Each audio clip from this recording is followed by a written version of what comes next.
Kembali lagi sama gue Andre di Brewing 101 bersama Evelyn Yamin.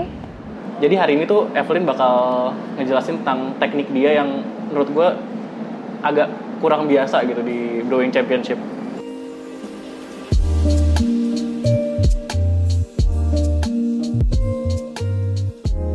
Coba jelasin nih. Agak kurang biasa, oke. Jadi first thing first, menurut I kalau you mau jadi brewers, you harus tahu your brewing device dulu. Ini kan bisa kelihatan nih, brewing device banyak banget.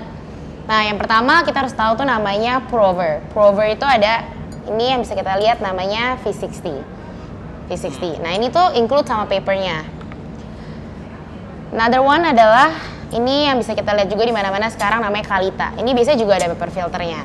Bedanya pour-over sama yang lain adalah pour-over itu punya paper filter yang biasanya bikin flavor lebih clarity, lebih clean. Dan kalau misalnya pour-over itu dia biasanya tuh less contact time between the coffee and the water. Jadi biasanya kopinya tuh lebih bright. Tapi gara-gara kita punya paper filter nih, jadi rasanya bisa lebih clean dan lebih banyak clarity of flavors gitu. Terus moving on to the second one is immersion.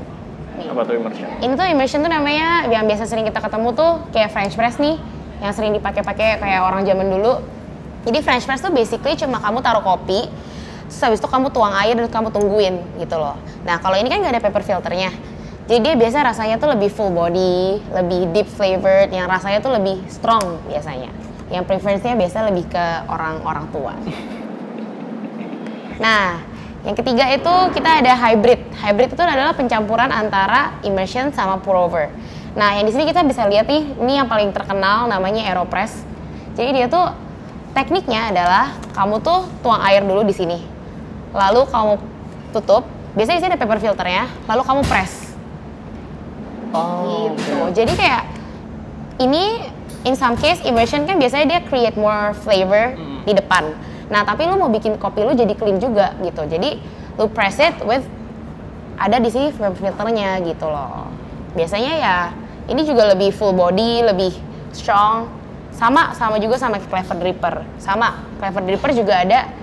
Ini hybrid juga berarti ya? Hybrid juga. Ini termasuk dalam hybrid juga gitu. Jadi ini ada paper filternya juga supaya rasanya lebih clean dan flavor clarity-nya lebih keluar gitu.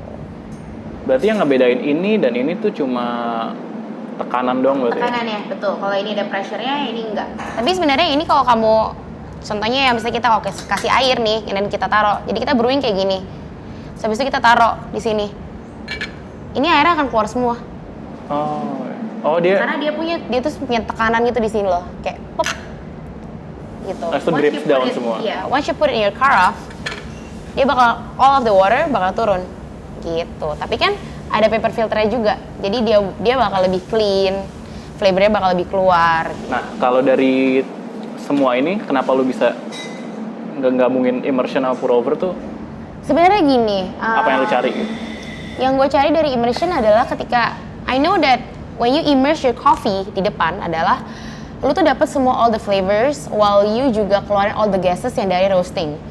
But then gue tahu juga, maksudnya kadang-kadang some things in pour-over itu juga kalau misalnya depannya kalian lagi blooming nih, itu suka over extract gitu loh.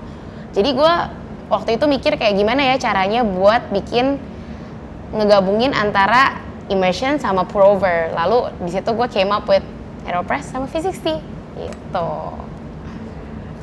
Tadi kan device-nya udah semua nih berarti ya? Nah itu tuh selanjutnya apa? Menurut gue yang paling penting selanjutnya adalah finding your right grind size. Berarti orang-orang tinggal ngeklik doang nih bakal tahu nih grind size-nya kayak apa ya? Iya, karena setiap brewing device ini punya grind size yang berbeda-beda gitu. Oke, jangan lupa like dan subscribe Gordi dan stay tune untuk grind size-nya buat Evelyn Yamin.